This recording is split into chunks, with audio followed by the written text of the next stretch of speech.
Hello friends, ನಮಸ್ತೆ. ವರಲಕ್ಷ್ಮಿ ಕಿಚನ್ಗೆ ಸ್ವಾಗತ. ಈಗ ನಾನು ಬಿರಿಯಾನಿ ಮಸಾಲ ಹೇಗೆ ಮಾಡೋದು ಅಂತ ತೋರಿಸ್ತಾ ಇದ್ದೀನಿ. ಒಂದು 8 ಒಣಮೆಣಸಿನ್ಕಾಯಿ, ಪಲಾವ್ ಎಲೆ 4, 100 ಗ್ರಾಮ್ ಅಷ್ಟು ಧನಿಯಾ, 100 ಗ್ರಾಮ್ ಧನಿಯಾಗೆ ಒಂದೊಂದು ಸ್ಪೂನು ಎಲ್ಲ ಮಸಾಲೆ ಐಟಮ್ ತಗೊಂಡಿದ್ದೀನಿ. ಇದು ಸೋಂಪು 1 ಸ್ಪೂನು, ಕಲ್ಪಾಸಿ ಸ್ವಲ್ಪ, ಜಾಪತ್ರೆ, ಚಕ್ಕೆ, ಲವಂಗ, ಜಾಕಾಯಿ 1, ಮರಾಠಿ ಮೊಗ್ಗು 3, 8 ಏಲಕ್ಕಿ, 1 ಸ್ಪೂನಷ್ಟು ಕಾಳುಮೆಣಸು, 1 ಸ್ಪೂನಷ್ಟು ಜೀರಿಗೆ, ಸ್ವಲ್ಪ ಅರಿಶಿನ 1 ಸ್ಪೂನ್ ತಗೊಂಡಿದ್ದೀನಿ. ಇದು ಅರಿಶಿನ ಕೊಂಬು ಹುರಿದು ಪುಡಿ ಮಾಡಿ ಇಟ್ಕೊಂಡಿರೋದು. ಅರಿಶಿನ 1 ಸ್ಪೂನಷ್ಟು ತಗೊಂಡಿದ್ದೀನಿ.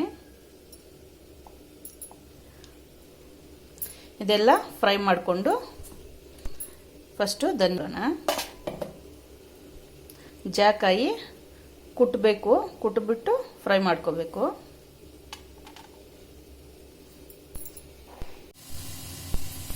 ಧನಿಯಾ ಹುರ್ಕೋಬೇಕು.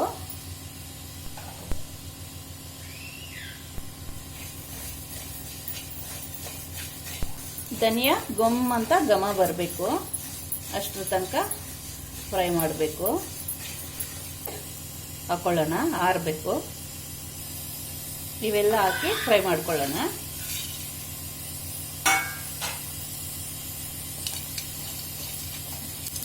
ಸ್ವಲ್ಪ ಘಮ ಬಂದರೆ ಸಾಕು.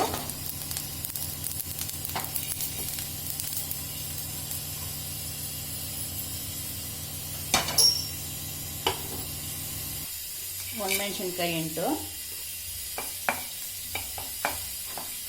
ಪಲಾವ್ ಎಲೆನೂ ಇದಕ್ಕೆ ಸೇರಿಸ್ಕೊಳ್ಳೋಣ.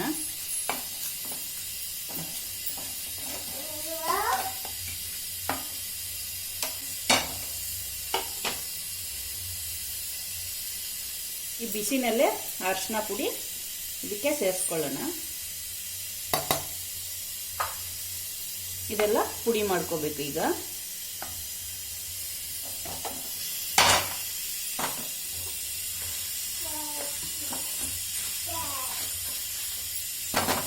ಆರಬೇಕು. ಆರಿದ್ಮೇಲೆ ಪುಡಿ ಮಾಡ್ಕೊಳ್ಳೋಣ.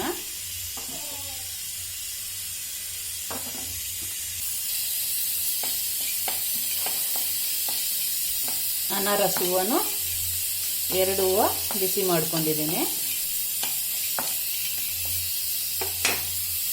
ಜೊತೆಗೆ ಜಾಕಾಯಿ ಬಿಸಿ ಮಾಡ್ಕೊಳ್ಳೋಣ.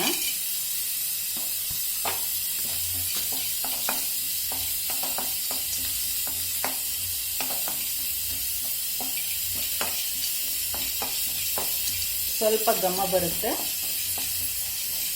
ಈಗ ಆಫ್ ಮಾಡಿಬಿಡೋಣ. ಘಮ ಬರ್ತಾ ಇದೆ.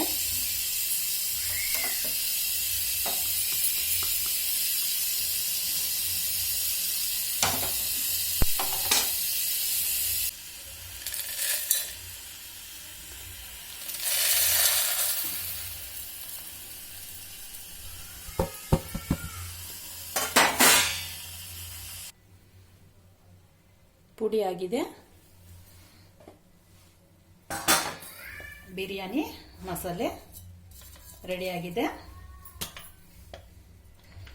ಬಿರಿಯಾನಿ ಮಾಡೋವಾಗೆಲ್ಲ 1 ಸ್ಪೂನು ಸೇರಿಸ್ಕೊಂಡ್ರೆ ಚೆನ್ನಾಗಿರುತ್ತೆ ಟೇಸ್ಟು.